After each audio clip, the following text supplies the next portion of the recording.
High বন্ধুরা, আশা করি আপনারা খুব ভালো আছেন। আমিও খুব ভালো আছি। আবার একটা নতুন রেসিপি নিয়ে চলে এসেছি। আজকে আমি বানাবো লোটে মাছের চচ্চড়ি আলু দিয়ে। ভিডিওটা পুরো দেখবেন। আর এটা কিন্তু শুকনো শুকনো করে বানালে খেতে খুবই ভালো লাগে। এখানে আমি 500 গ্রাম লোটে মাছ নিয়েছি। লোটে মাছটা ধুয়ে ভালোভাবে কেটে নিয়েছি, মানে দুভাগ করে নিয়েছি লোটে মাছটাকে। এবার আমি লোটে মাছে কী কী দিচ্ছি: 3টে আলু, 2টো পেঁয়াজ, একটা টমেটো, 2টো কাঁচা লঙ্কা আর একটু আদা, রসুন আর ধনেপাতা। প্রথমে আমি আলুটাকে কেটে নেব। আলুটা আমি লম্বা লম্বা করে কেটে দেবো, এতে আলুটা দিলে খেতেও ভালো লাগবে।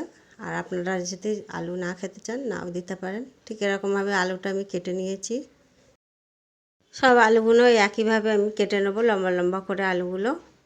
এবার আমি পেঁয়াজটাও কেটে নেব। আর এই রান্নাটা একটু পেঁয়াজ বেশি দিলে খুব ভালো লাগে। পেঁয়াজ আর ঝাল একটু বেশি করে দিতে হবে, এতে রান্নাটা খেতে কিন্তু খুবই ভালো লাগে। পেঁয়াজটাও একইভাবে আমি কেটে নিয়েছি সবগুলো। একইভাবে টমেটোটাও কেটে নেবো, কুচি কুচি করে কেটে নিতে হবে টমেটোটা।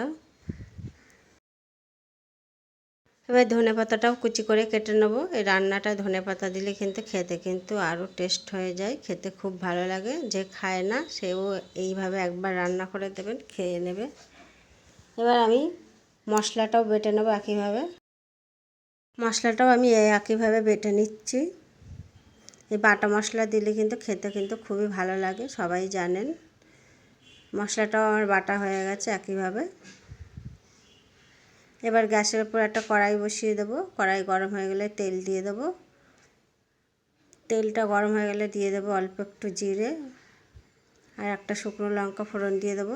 জিরে আর শুকনো লঙ্কাটা ভাজা ভাজা হয়ে গেলে দিয়ে দেবো পেঁয়াজ কুচি।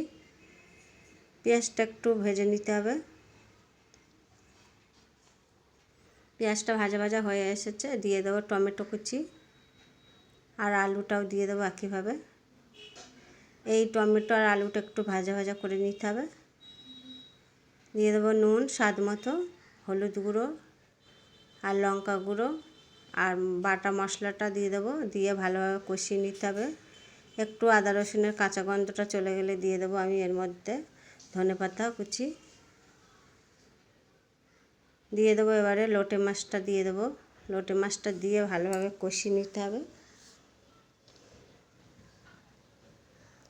দিয়ে দেবো একটু জিরে গুঁড়ো আর একটু চিনি দিয়ে এটা কষতে হবে। আর এই মাছটা কিন্তু জল লাগে না, সবাই জানেন। জল বেরিয়েছে দেখুন কতটা কষতে কষতে। আমি ঢাকাতে ঢাকাতে রান্না করব, এতে আলুটাও সিদ্ধ হয়ে যাবে আর রান্নাটাও হয়ে যাবে।